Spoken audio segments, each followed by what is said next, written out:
Very good morning, friends. So, welcome to day 9 of our strategy cost management and performance evaluation crash program. Unfortunately, yesterday I could not conduct the class due to some technical problems. I had some issues with the system connectivity, so I was forced to cancel the class yesterday. So today we will have the class as usual. And regarding the topics in the last session, last Sunday, we stopped with budgetary control. That is chapter number 11. We saw about the types of control. We learned about feedback control, then feed forward control, the implications of control system, and the significance of control system, and then the behavioral aspects of a budgetary control. Also, we saw the graphical representation which depicts the impact of difficulty in budgetary control on the performance of the workforce or the entity, and those things, that is where we stopped. Now after that we have a small topic called as beyond budgeting, and then we had to do certain problems from the study material, and we did not do any problems from that particular topic. Okay, now actually yesterday I was supposed to start with that chapter, and after that I was supposed to go to chapter number 9, that is transfer pricing. Okay, now considering we could not take class yesterday, what I will do for the time being, chapter 11 budgetary control, the remaining portions I am not taking. Rather, what I will do, the basic concepts and all those things I have explained in the last session itself, and then the remaining portions including the case study, then the problems from the study material, I will send you the recorded versions. Okay, so that we can save time in the class, because from the exam perspective, budgetary control is supposed to be less important or less significant chapter, so we can take that mileage. So to save time, today the morning session I am going to start with a new chapter, chapter number 9, divisional transfer pricing. Okay, so you can write the heading,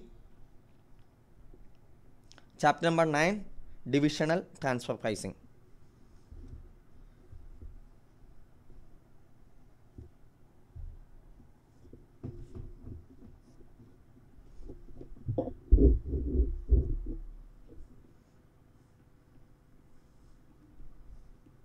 Chapter 9, divisional transfer pricing. Now, from concept wise, divisional transfer pricing is a very small chapter. You have hardly 5 or 6 concepts to be learned, and that too, it is an extension of the concept of relevant costing or the opportunity cost, etc., what you have learned in chapter 6 and chapter 7 pricing decision. So concept wise it is a very small topic, but from your exam perspective, this is one area from where you can expect comprehensive problems. Okay, because what institute can do is institute can club the concepts of decision making, then relevant costing, then pricing decisions, and also the concept of this transfer pricing into a single problem, and they can ask it as a divisional transfer pricing problem. So generally from the past experience, like in the old syllabus as well as in the new syllabus in the previous attempts, this chapter has a good weightage in your exams. So you all have to understand the concept well. Once you understand the concept, then probably this is a very easy topic also. Okay, the problems will not be that too tough problems, but it may have a multiple implications and multiple you will have to use multiple concepts for solving the problems from these topics. Okay, so divisional transfer pricing. Now before moving to the specific, we will have to understand what do you mean by a divisional transfer pricing. Okay, divisional TP, concept and meaning.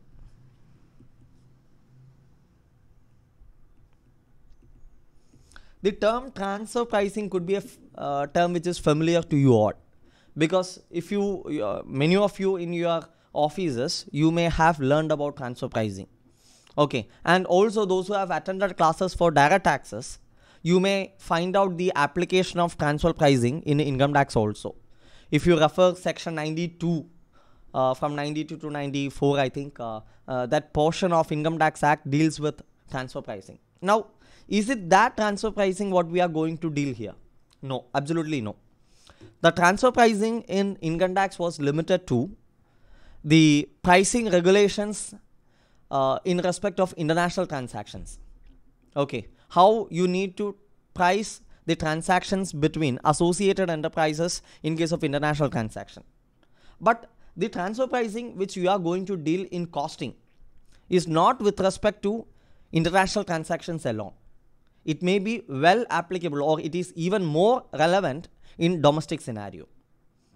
Okay, so this is something like a domestic transfer pricing, what we are going to see here. Same principles you can apply for international transfer pricing also, but it is completely different from the concepts which we have learned in your direct tax, or which you are going to learn in your direct tax international transfer pricing, because most of the students have got a confusion. Are we learning the same transfer pricing which we have learned in direct tax in strategic cost management? No, both are totally different. The concepts and principles which we are going to learn in strategic cost management cannot be applied per se for your direct taxes. In direct taxes, you have something like arm's length price, then the methods to compute arm's length price, etc., which is purely from the income tax perspective, and the provisions relating to that are governed by the income tax provisions. Whereas in costing, we may use certain concepts which we are, or some of the concepts which we are using in costing as well as which we are using in income tax may look similar, except for that both are totally different topics. Okay, so with that introduction, let me try to explain you the meaning of divisional transfer pricing, okay, with the help of an example. Now, let me take the example of a company, let us say AB Limited. And this AB Limited has been organized into two divisions. Okay, I am taking it as Division A, Division B. When you hear the term divisional transfer pricing, you can assume that this has got something to do with divisions of a entity. Okay, so there is an entity AB Limited, and this AB Limited has got two divisions, Division A and Division B. Now, what is this Division A and what is this Division B? Okay, now Division A, let us assume it is manufacturing a component, manufacturing component A. Okay, and what does Division B do? Division B manufacture product B. Okay, now as far as AB Limited is concerned, AB Limited concentrates on product B, which is sold in the external market. So the primary objective of AB Limited is to produce product B, and let me connect Division A and Division B.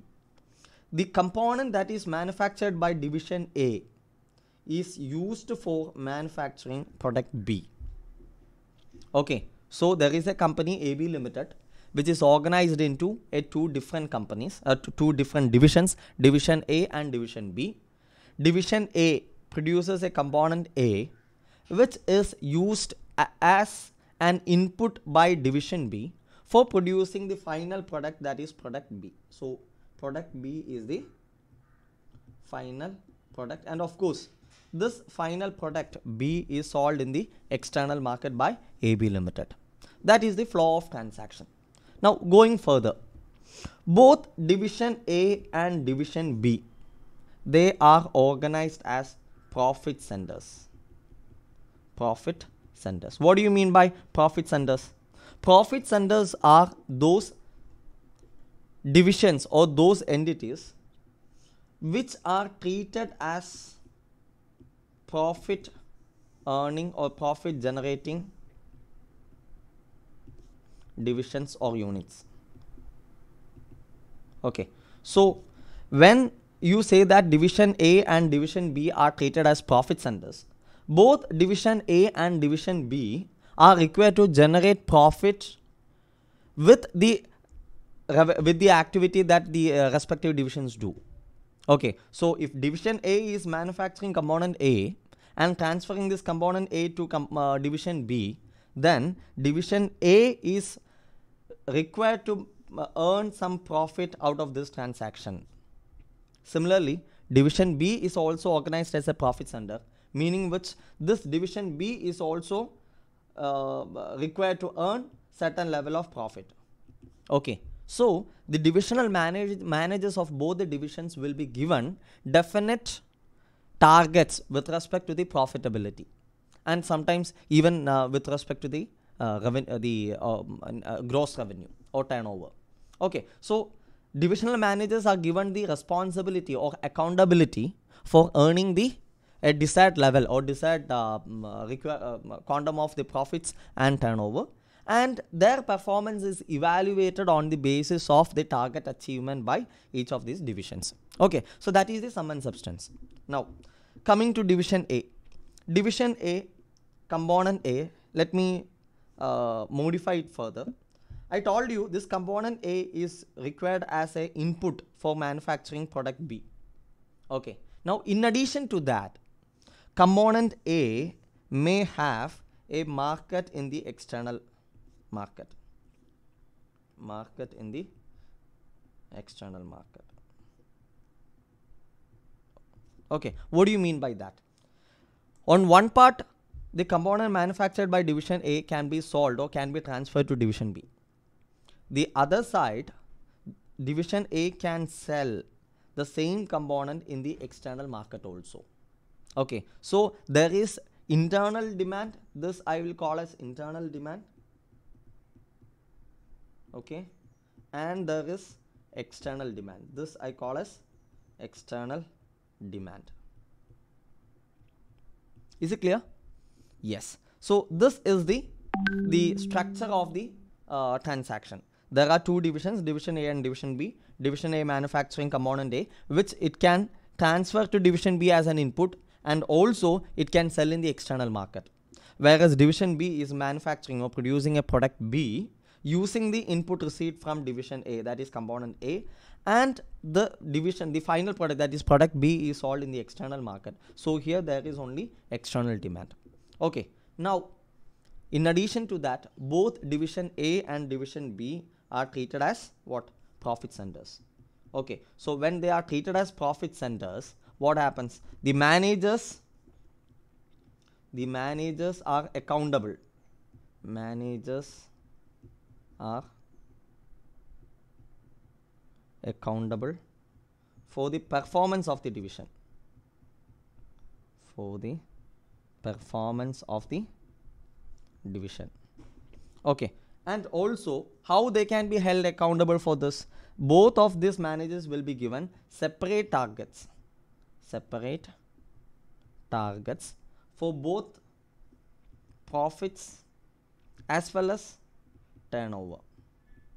Okay, and going one step ahead, in order to really make these managers accountable, what the company has to do? The company has to link the performance with the incentive.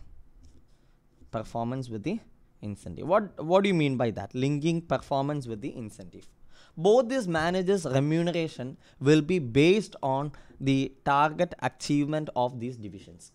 Okay, so they say that division A has a profit target of rupees 10 lakhs for a particular month, whereas division B has a target of 15 lakhs for a particular month.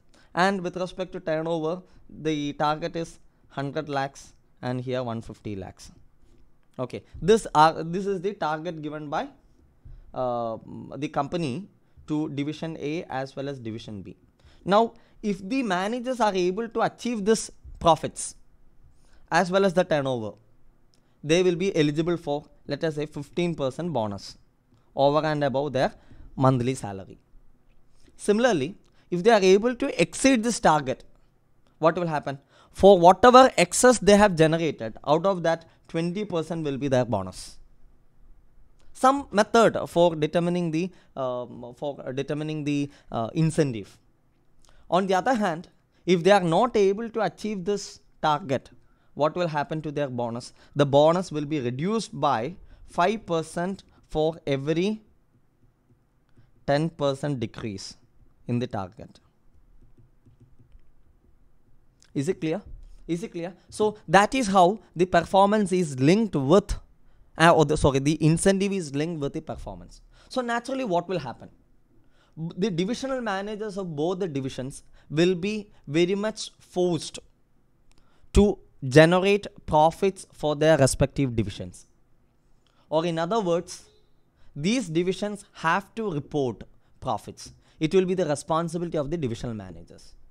If that is the scenario, then the transfer of this goods by division A to division B becomes very crucial.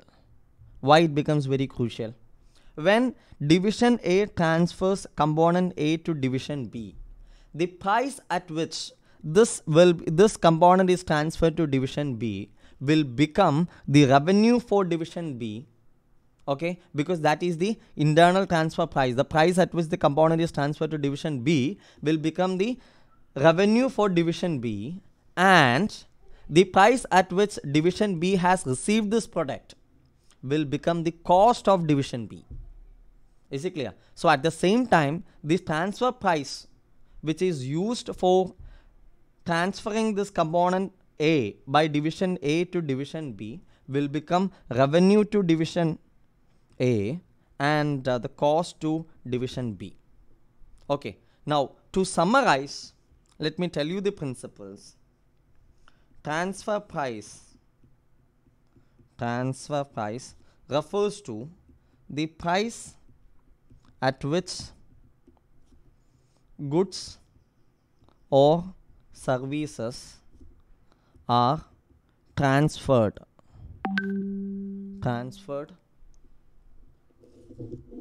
between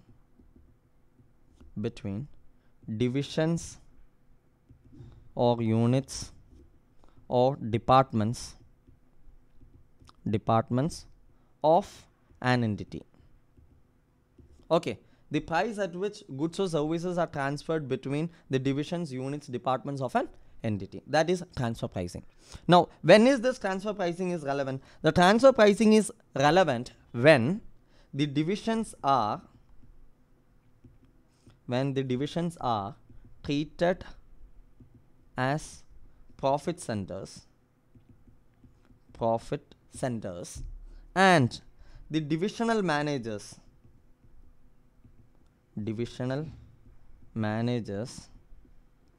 are held responsible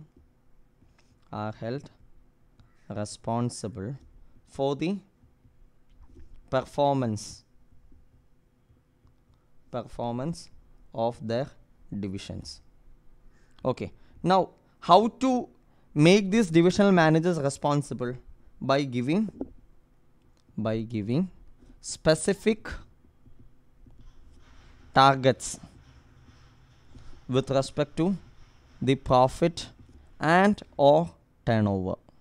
Okay, now how to ensure that the targets are met? How to do that? By linking the incentive of these divisional managers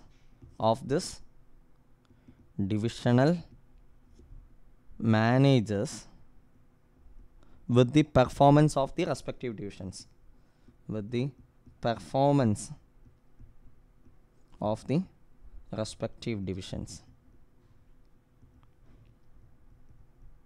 Okay, so transfer pricing will be relevant or significant only when the divisions are treated as profit centers. Now suppose you assume a situation where there are two divisions and these divisions are not treated as profit centers. They are simply taken as two divisions only. Tell me whether the price at which the goods are transferred from one entity or one unit to another unit or one division to another division, is it going to impact the profitability of the entity? Entity means the company as a whole? No. Whatever be the price at which the goods are transferred by one division to another division, whether a product costing 10 rupee is transferred at rupee 1 or rupee 100 or rupees even 1 lakh, it is not going to affect the profitability of the main entity or the parent entity. Why is it so? Because the internal transfer, the transfer price will become the revenue for one division and the cost for the other division. So automatically these two, when you take the consolidated profitability of the company, it becomes nil. It doesn't have any effect. Okay, as far as the parent company, or in this case AB Limited is concerned, what is only relevant? The relevant is the price at which the goods that the product B is sold in the external market. That is relevant because that is sold to an external entity. And also the total cost earned by or incurred by both division A and division B. That's all, nothing else. Okay, but when does this transfer pricing or the transfer price gets its significance? Only when these divisions are treated as profit centers. When these divisions are treated as profit centers, both the managers are forced to achieve or show that the targets given to them have been achieved. So naturally what will happen? The price at which these goods are transferred from one division to another becomes significant for both buying division as well as selling division. Okay, now in the previous case, division A and division B. Division A is known as the selling division and division B is known as the buying division. And the price at which component A is transferred by division A to division B is what is referred as transfer price. Transfer price, or we call it as TP. Okay, so both division A and division B are treated as profit centers. Keep in mind, keep it in your mind that only when the divisions are treated as profit centers, this transfer prices will get any significance. Okay, so when the profits, the divisions are treated as profit centers, then naturally their respective managers will be given specific targets. Is it clear? Okay, that is the scenario. I hope the concept of transfer price is very clear to everyone. Now,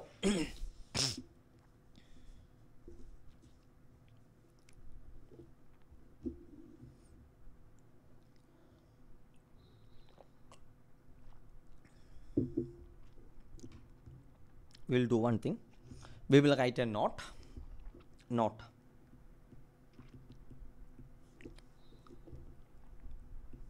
Transfer price refers to the price at which a product or service is transferred by a division to another division. Okay, that is point number 1. Point number 2, transfer price will assume significance only when A, both buying division and selling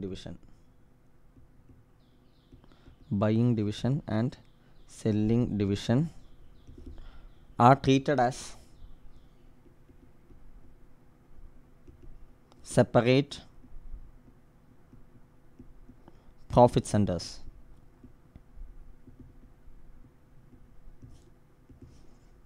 B, and the transfer price charged will be considered as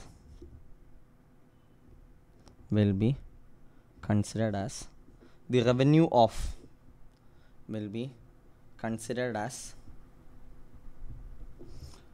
the revenue of which division? Revenue of selling division and the cost of buying division. Okay, in bracket you can write thereby affecting the divisional profits. The divisional profits. Okay, so when you treat this transfer price as the revenue of the selling division and the cost of the buying division, then naturally this is going to impact the profits declared by both the divisions, buying divisions as well as selling division. So that is the context when this assumes its significance. Okay, right. Now going one step further,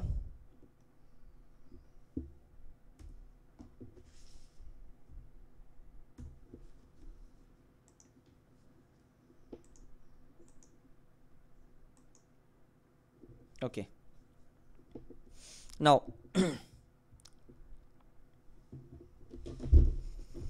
third point, unscientific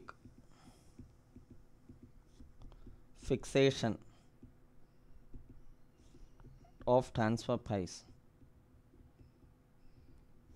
Unscientific fixation of transfer price will affect the profitability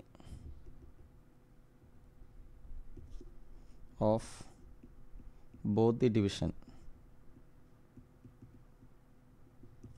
and hence will impact the targets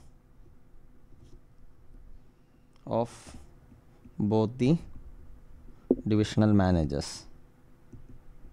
Many times these targets will be linked with their incentives also. So naturally what will happen? This will impact their incentives also. Okay, so unscientific fixation of transfer price will affect the profitability of both the division and hence will impact the targets of both the divisional managers. So this is the context in which the transfer pricing is or assumes a greater significance.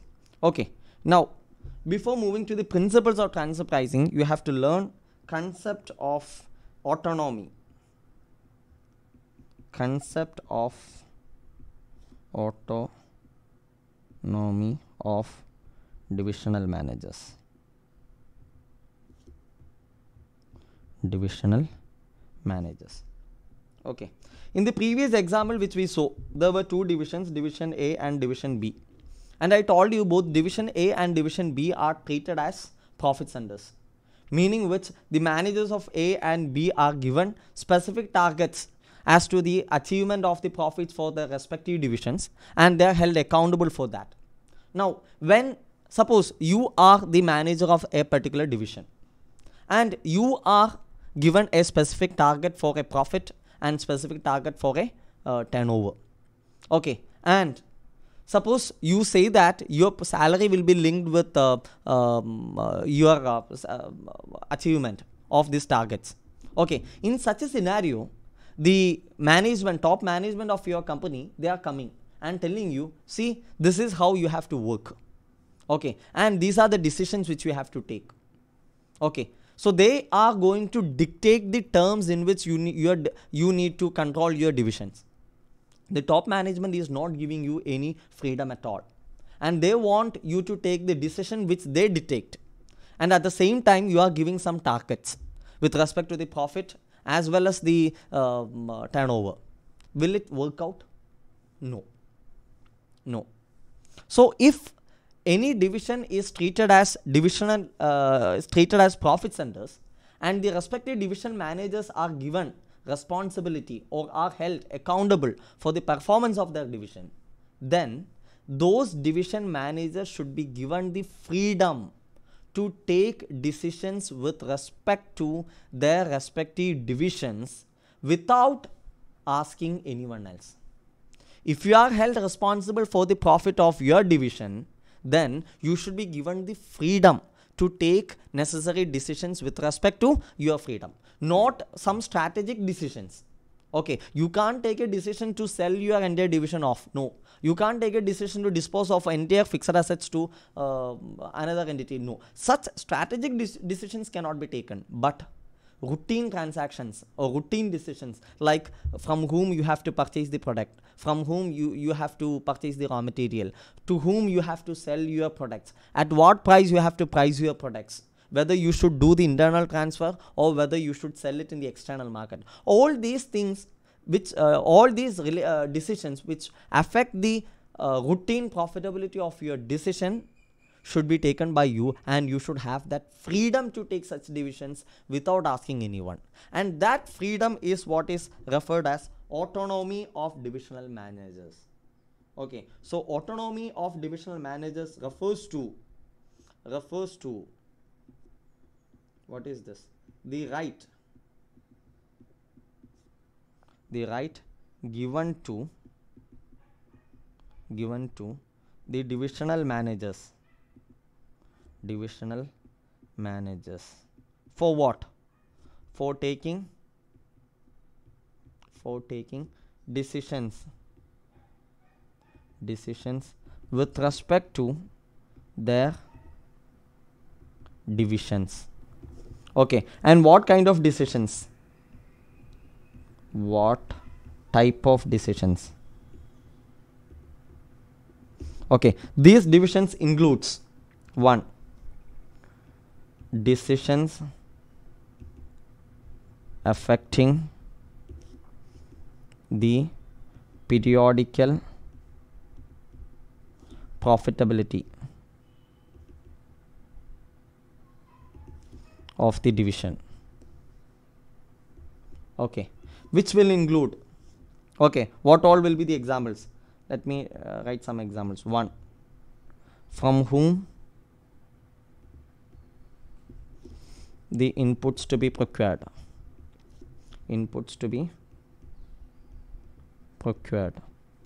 Okay, 2. The rate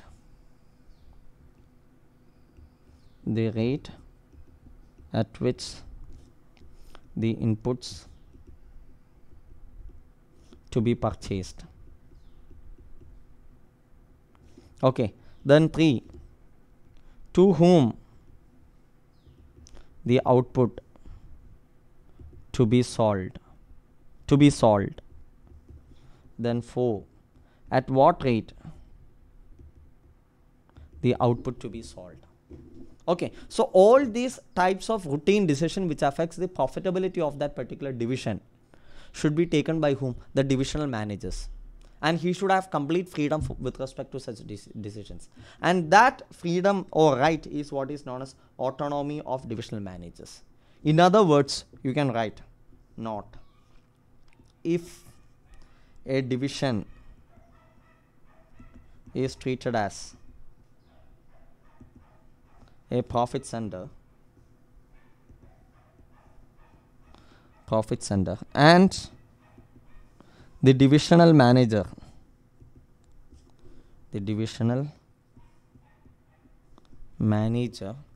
is held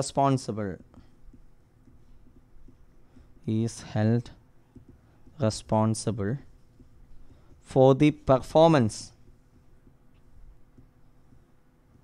of his division,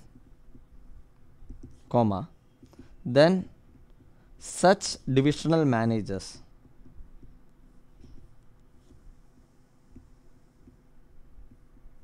should be given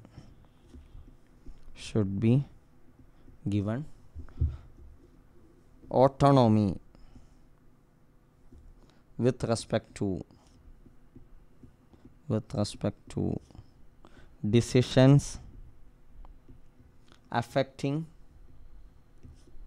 the profitability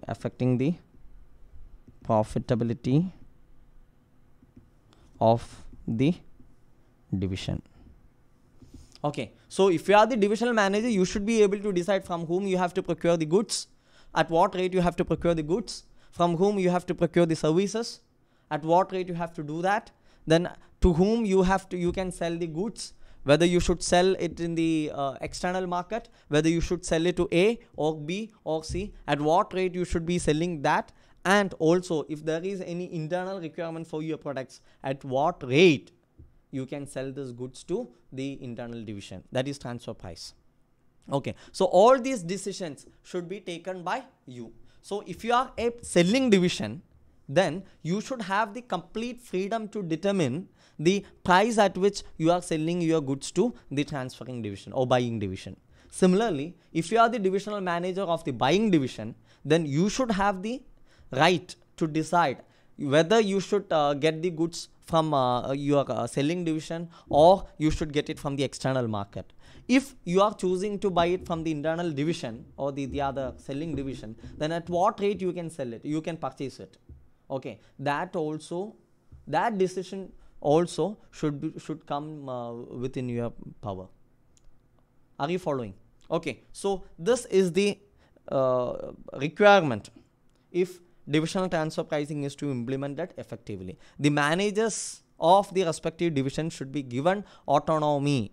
Autonomy means right to take independent decisions. Autonomy with respect to the decisions in respect of the inputs and outputs, more particularly those decisions which affects the profitability of their divisions. Okay, right.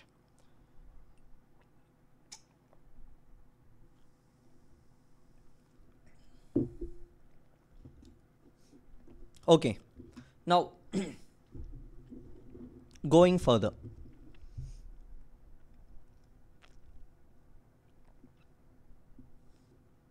So we have learned that the transfer price assumes great significance. Am I right?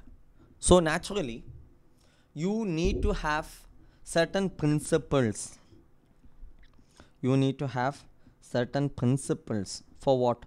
For fixing the TP.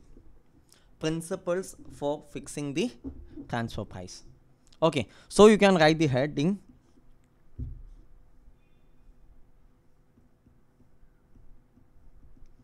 principles to be followed while fixing the transfer price. Okay, you can write both buying division and selling division should look for fixing the optimum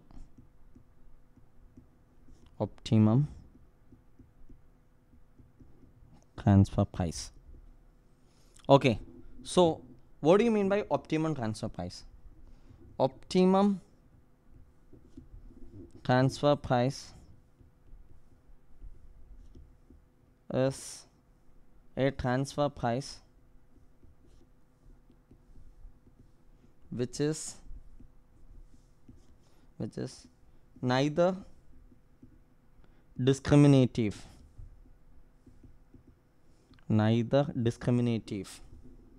nor favorable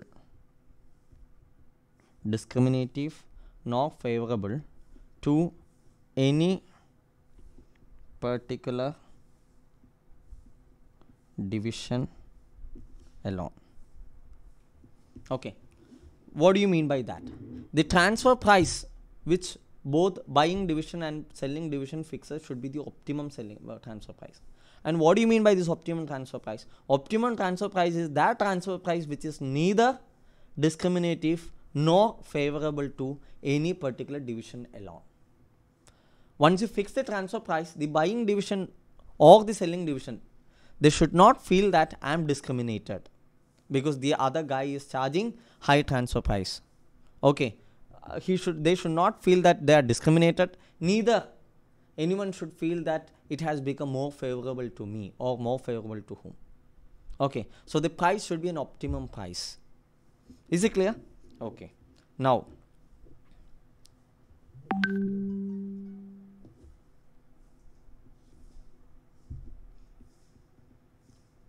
how to fix the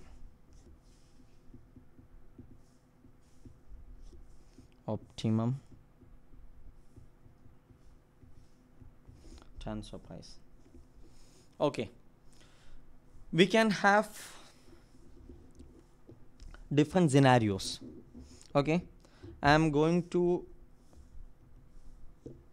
divide it into two scenarios. Scenario 1,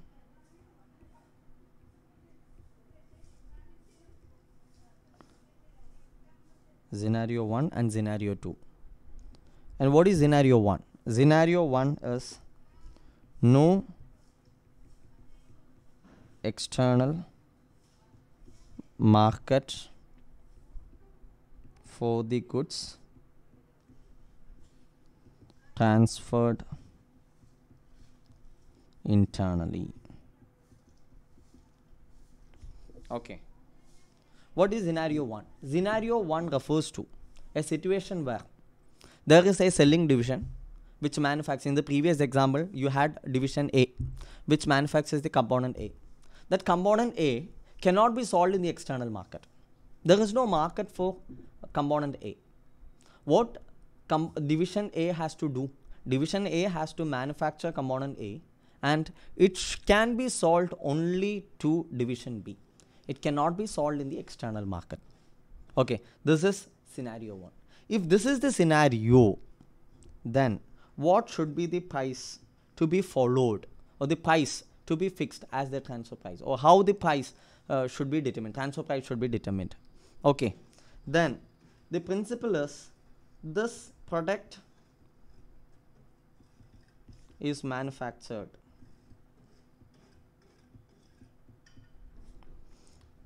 at the exclusive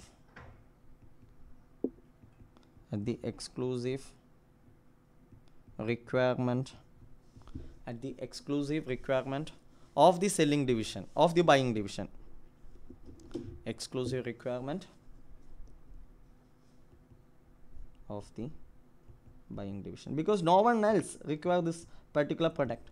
Okay, only for the buying division. So in that case, how to fix the price? Transfer price fixed should cover one. What all things should cover?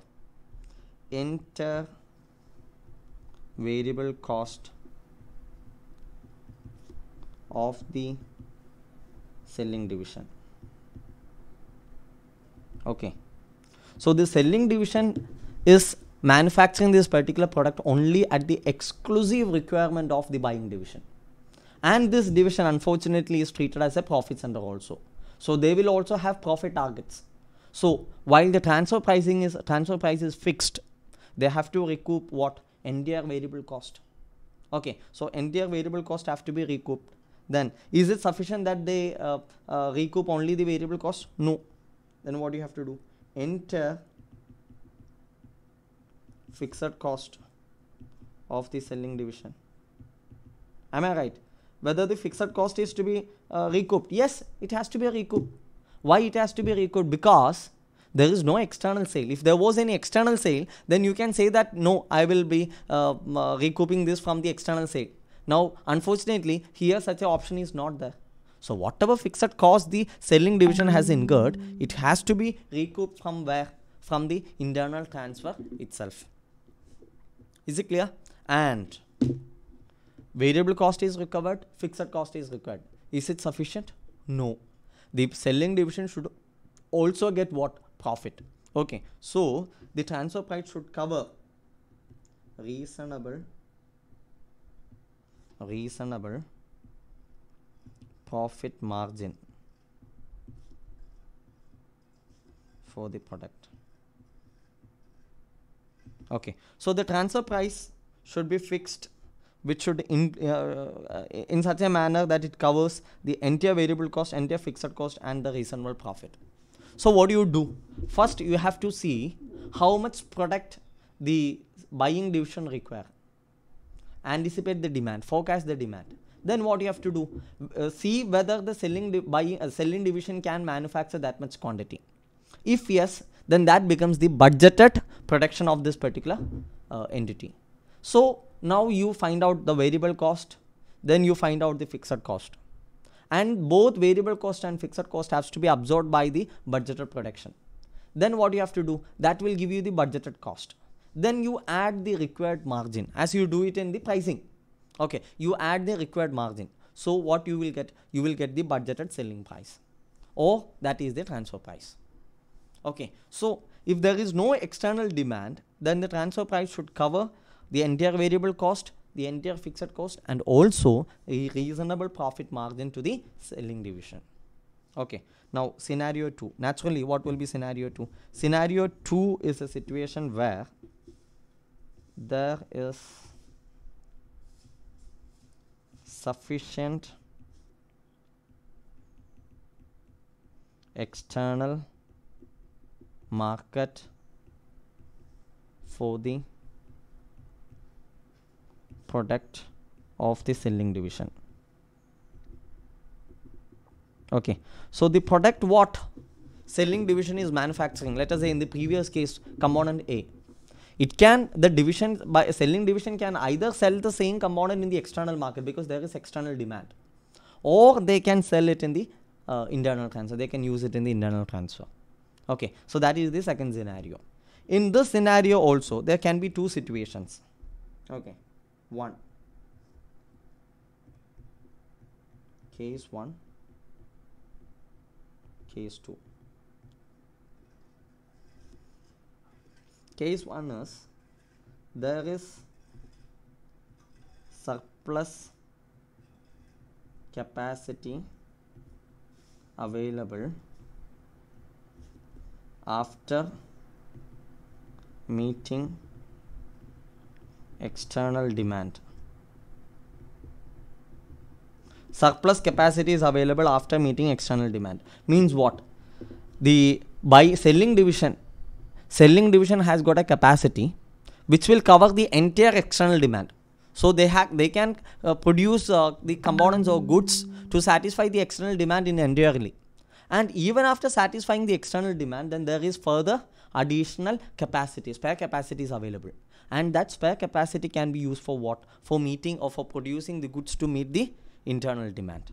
Okay, so there is surplus capacity after meeting the external demand which can be used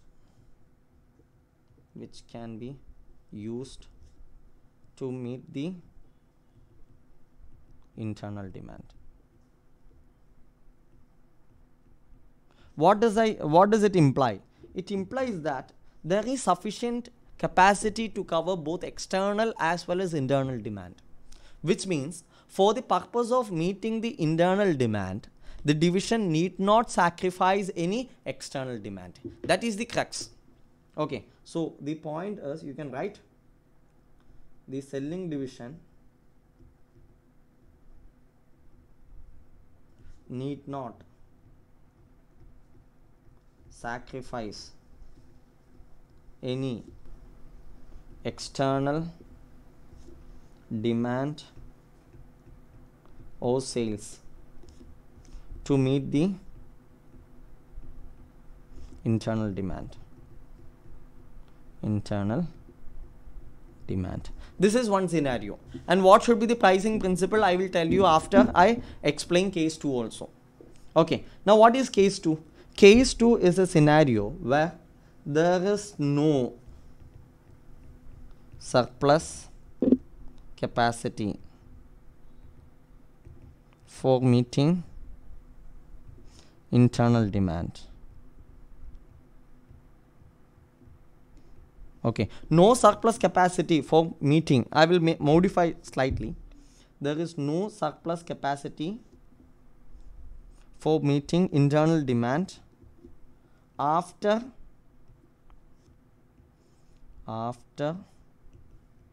satisfying external demand.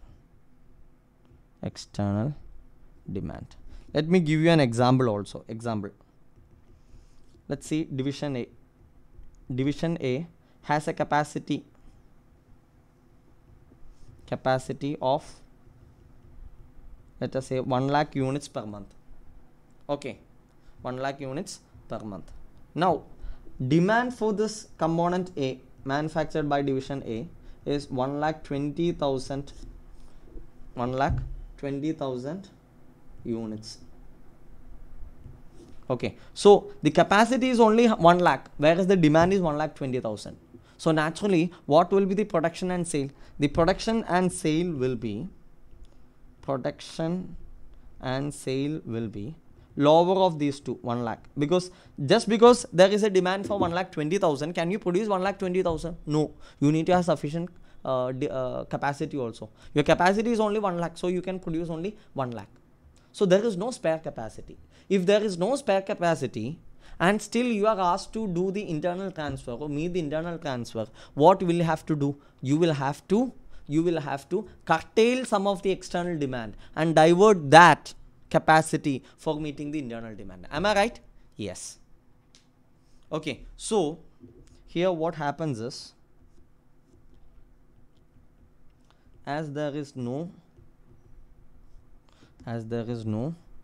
surplus demand,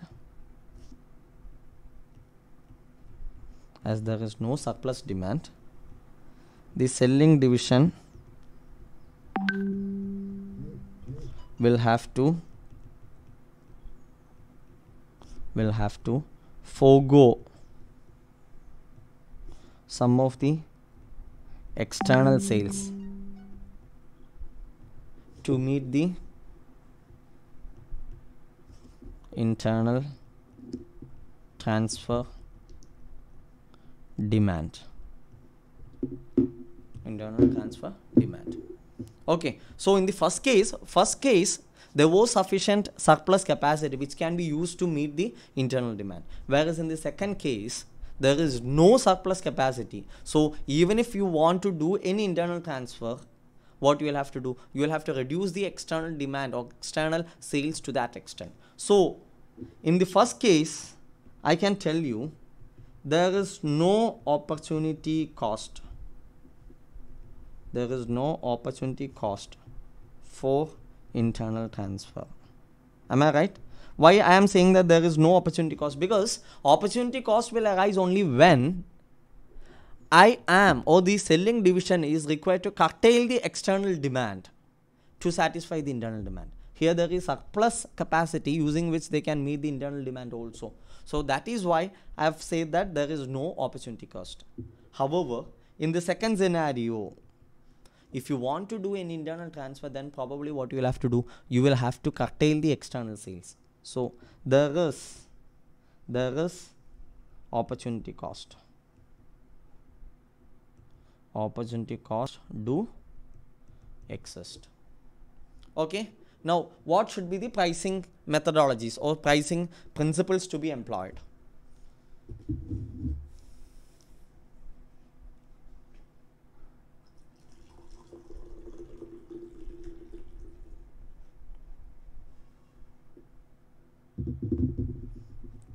Okay. Now, in the first case 1, please listen. In the first case, the minimum transfer price required for selling division. What is the minimum required transfer price for the selling division? Minimum, underline this word, minimum. Minimum should be equal to what? The variable cost, or I will write is equal to relevant cost of internal transfer. Okay, relevant cost means what? We have already seen it is the incremental cost. Okay, it is the additional cost. Okay, so relevant cost of internal transfer, which is nothing but variable cost of manufacture. Is it clear? So it is the variable cost of manufacture. On the other hand, in case 2, what is case 2? Case 2 is there is no spare capacity. The minimum TP is equal to, again, relevant cost of internal transfer. internal transfer. And this includes what? Variable cost of manufacture plus opportunity cost. And what is this opportunity cost? This opportunity cost is nothing but the contribution foregone from the opportunity lost. What is the opportunity lost? From the sales, external sales curtailed. External sales curtailed. Is it clear? Yes. So these two are the minimum prices. Doesn't mean that you have to charge at this rate only. No, that is the minimum price. You can have n number of prices above that. Okay, that is permitted. Is it clear? And this minimum price is from the perspective of which division? Selling division. So you can write here from the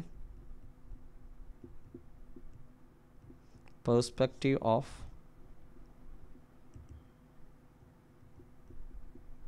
selling division. Is it clear? Yes. Now coming to the perspective of buying division.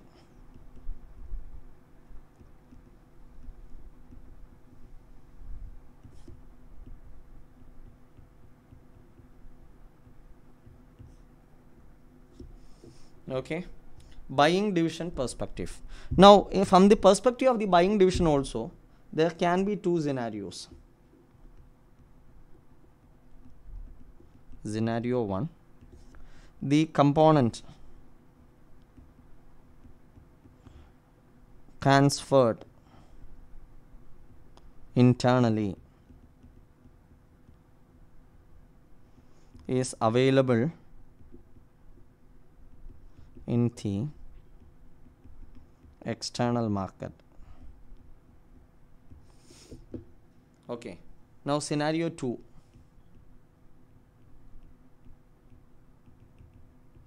the component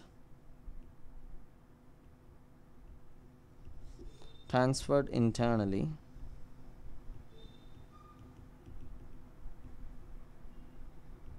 is not available in the external market. Is not available in the external market. First is, it is available in the external market.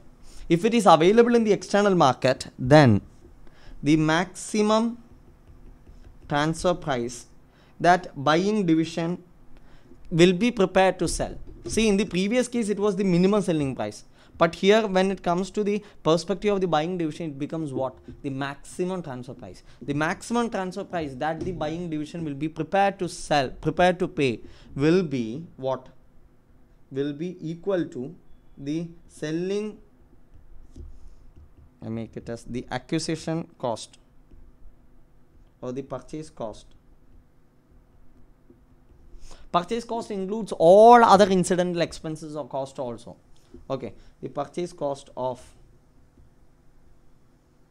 the component or product in the external market. In the external market. That is the maximum transfer price. Now, in the second scenario, the component transferred internally is not available in the external market. It is not available in the external market. If it is not available in the external market, then how do you determine the transfer price? Can you determine the transfer price based on the market price or the price at which it is available in the external market? No. Why? Why? Because it is not available in the external market. If it is not available in the external market, then there are two methods. Method 1, okay, cost to the selling division plus reasonable profit. Okay, now method 2. Method 2 is bit important. You can write capacity to pay. capacity to pay to the buying division. Okay, so capacity to pay to the buying division. What do you mean by buying division's capacity to pay? It means that why this buying division is purchasing this component from the selling division? Because it wants to incorporate that particular component in its products which is sold in the external market. So when the buying division sells its final product in the external market, this buying division is going to earn some revenue. That revenue minus what? The specific additional cost that the selling buying division has incurred to complete the production process have to be reduced. Okay, the difference is the maximum price that they can pay. Is it clear? I will say that transfer price based on capacity to pay is equal to selling price per unit of the final product minus incremental cost of manufacturing and sale excluding TP. Okay, I will give you an example to this. Example. Suppose division B is using component A from division A and produces product B. Product B is sold in the external market at rupees 100 per unit. Okay, so after completion, this product P is sold in the external market at rupees 100 per unit. Now, it requires 1 unit of component A and specific incremental cost of rupees 40 per unit. Okay, rupees 40 per unit means what? You need component. The component is received. Just because the component is received, can you say that the production is over? No. They have to produce using this component. Okay, and for producing that component, what you have to do? You have to produce using that component. So to produce the final product using the component, the buying division will have to incur additional expenses. Am I right? Additional expenses have to be incurred. So that additional expense incurred will be the incremental cost, which should be reduced from the revenue that the company is going to earn or the division is going to earn by selling this final product. Okay, so that is equal to, that is here, the capacity to pay is equal to selling price in the external market minus incremental cost. So what is the selling price? Selling price is rupees 100 and incremental cost is rupees 40. So the capacity to pay will be rupees 60. So the maximum transfer price that division B can pay division A is nothing but rupees 60. Now tell me, does it mean that the transfer price should be fixed at rupees 60 itself? No, it does not mean that. This is the maximum transfer price, and the actual transfer price could be somewhere lower the maximum price of rupees 60. Is it clear? Yes.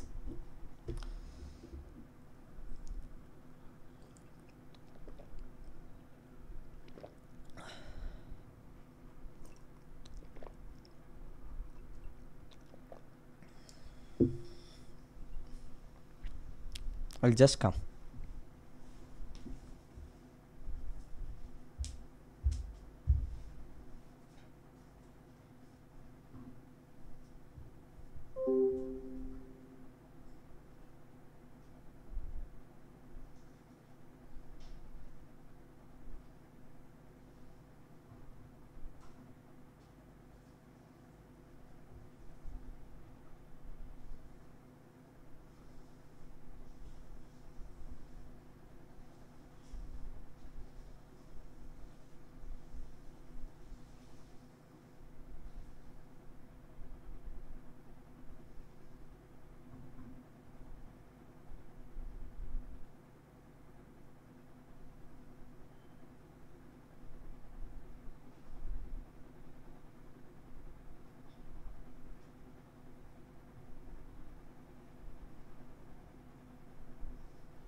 Okay.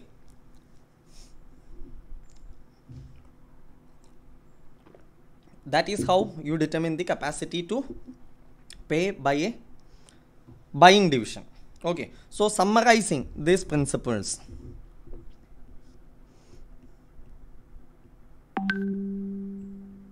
Summary. Okay. You can write maximum and minimum transfer price. Maximum and minimum transfer price. Okay, what do you mean by maximum transfer price and what do you mean by minimum transfer price?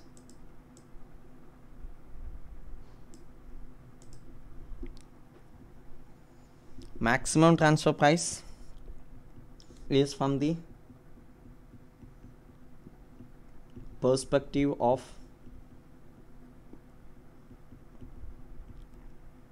buying division, and minimum transfer price from the perspective of selling division. Okay, so first start with minimum transfer price. Minimum transfer price to be charged by selling division is equal to 1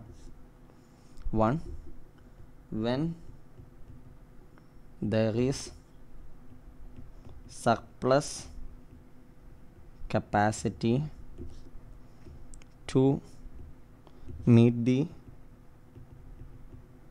internal demand.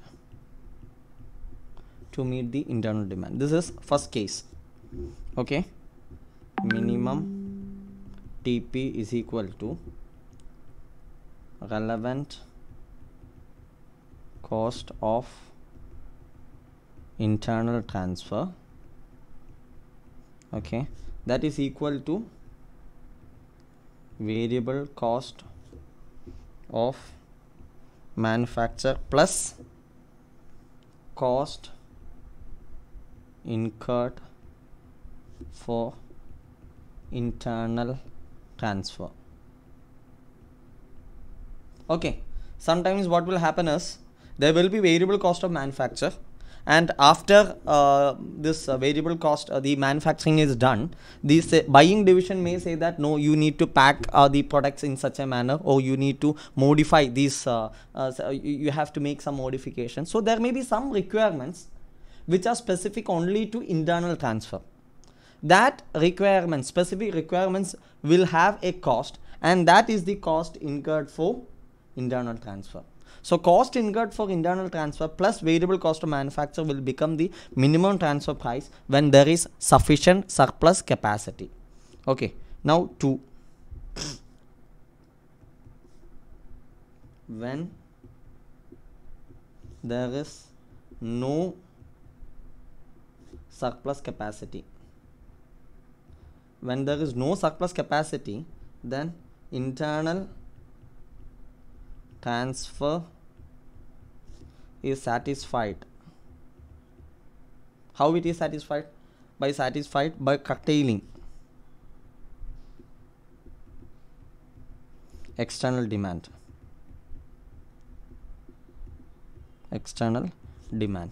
Okay, for that, how can you do that? So minimum TP is equal to, again formula is same, relevant cost of internal transfer,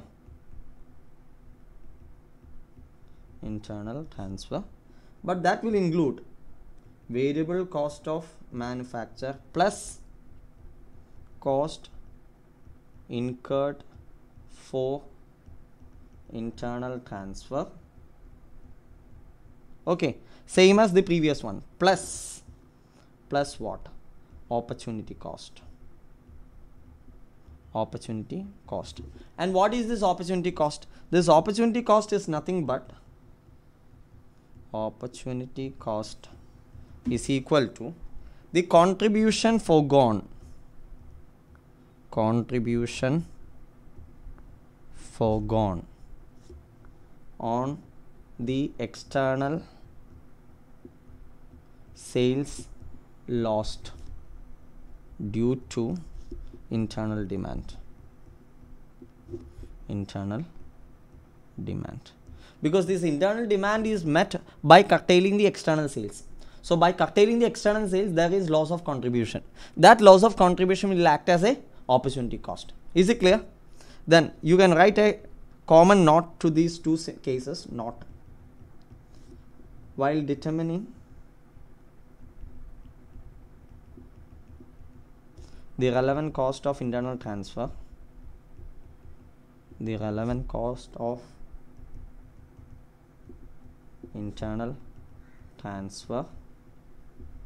only those costs which will be incurred for effecting the internal transfer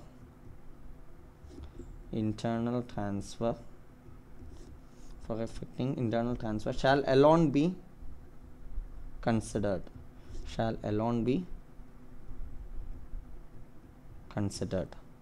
Okay, say in other words, you can write any cost which is incurred purely for external sales and not incurred for internal transfer should not be considered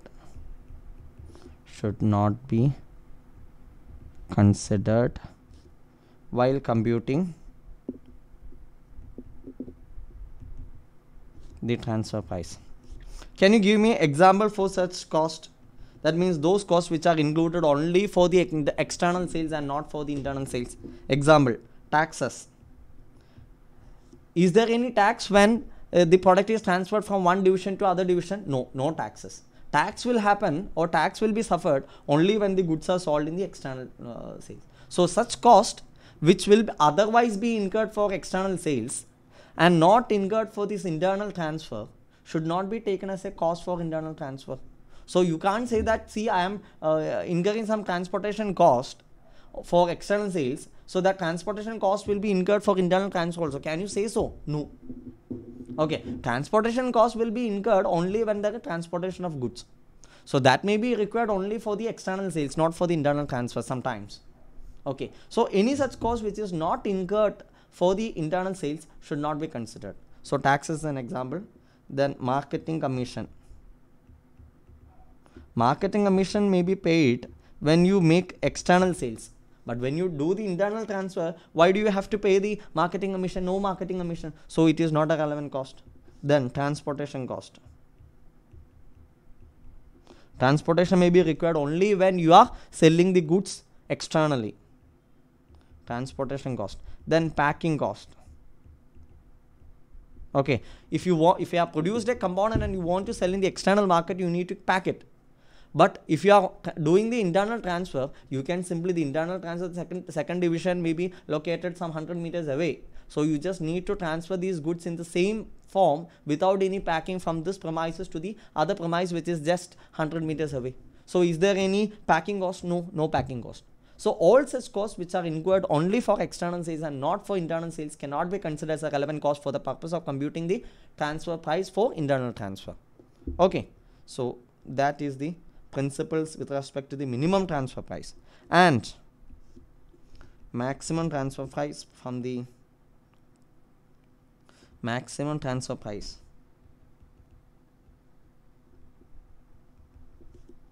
that can be paid by the buying division.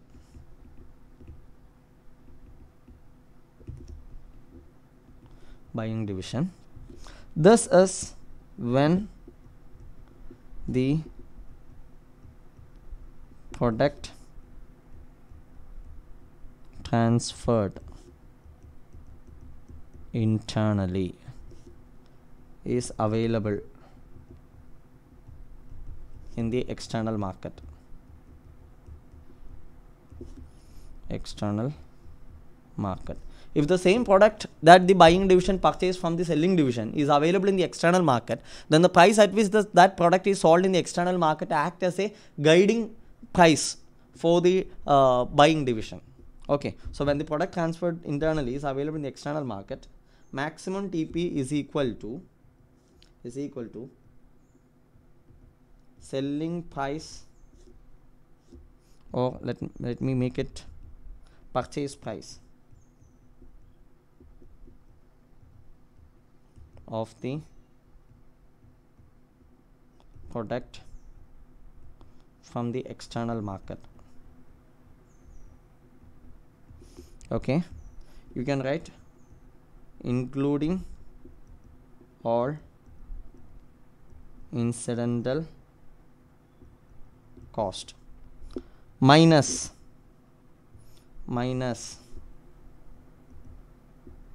additional cost to be incurred, if any, for internal transfer. There may be some situations where if you want to do any internal transfer, then you will have to incur some additional expenses. Like the product which is available in the external market may be a ready to use product. You can simply purchase it and use it in your production. But if you are purchasing the same product from your internal division, you may have to inspect it. You may have to do some quality control. So many things for which you may have an additional cost. So that additional cost should be reduced from the purchase price. Because if you are paying that purchase price, then you will not incur this. Okay, so you reduce it. So additional cost. So this difference is the maximum transfer price which can be paid. Okay, now how to determine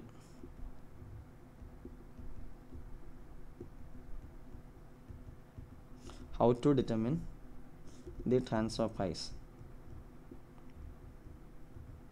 Okay, so what we have seen till now is the maximum selling price and the minimum selling price. Can you say that, or can anyone say that the product transfer price should be fixed at the minimum selling price, or minimum transfer price itself? Or can anyone say that it should be fixed at the maximum transfer price itself? No. The transfer price fix should not be the minimum transfer price nor the maximum transfer price. It should be somewhere in between. Then only it will become optimum. Okay, how to determine the transfer price? You can write the transfer price fixed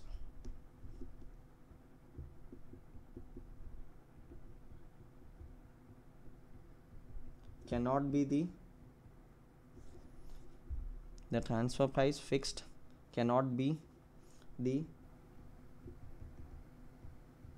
maximum transfer price nor the minimum transfer price. It can only be a price which is mutually agreed,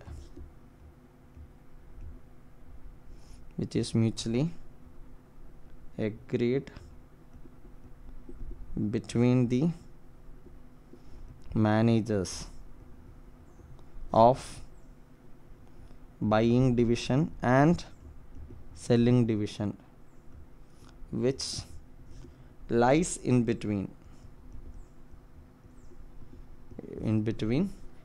what? In between the minimum and maximum TPs, maximum transfer prices. Okay, so minimum TP to maximum TP, this act as the range of TP to be fixed.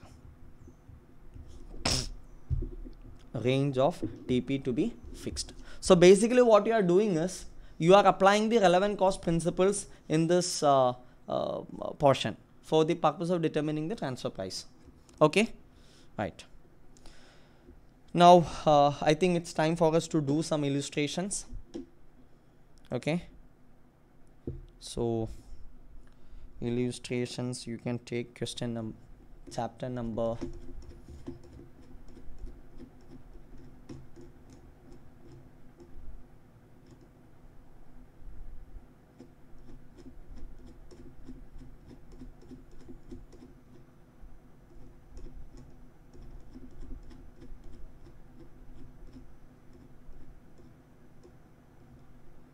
okay, you can take page number 9.13. 9.13.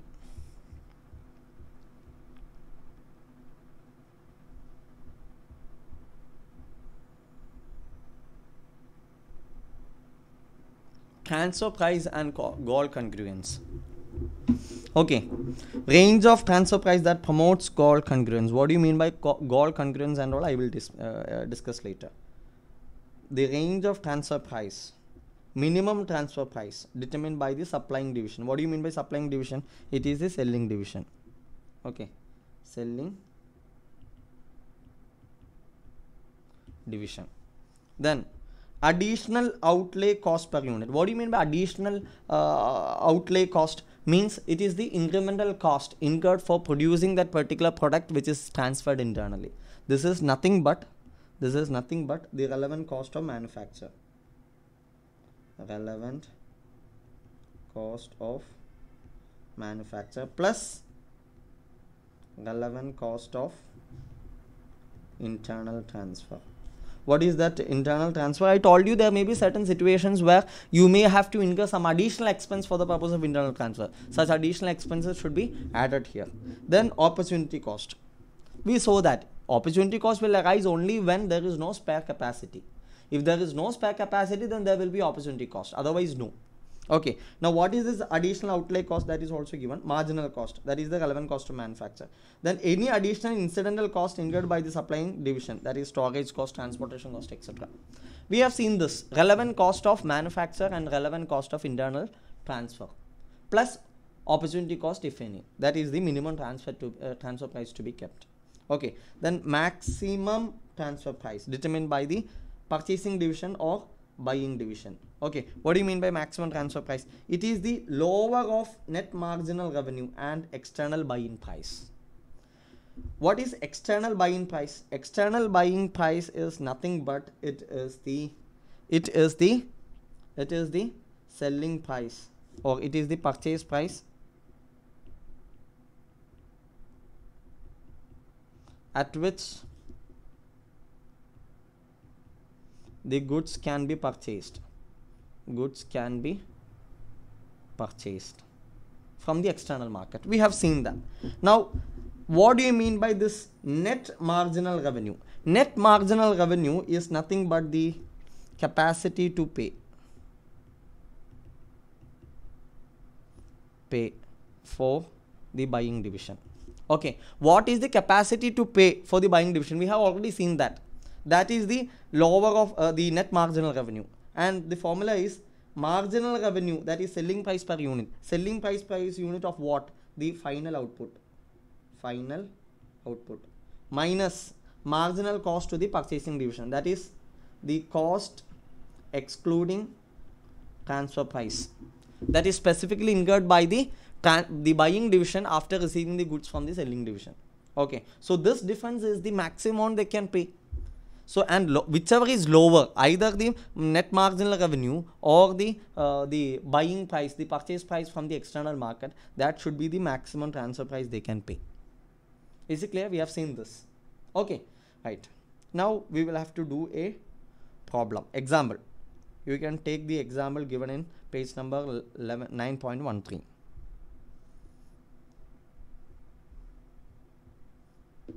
Read the question.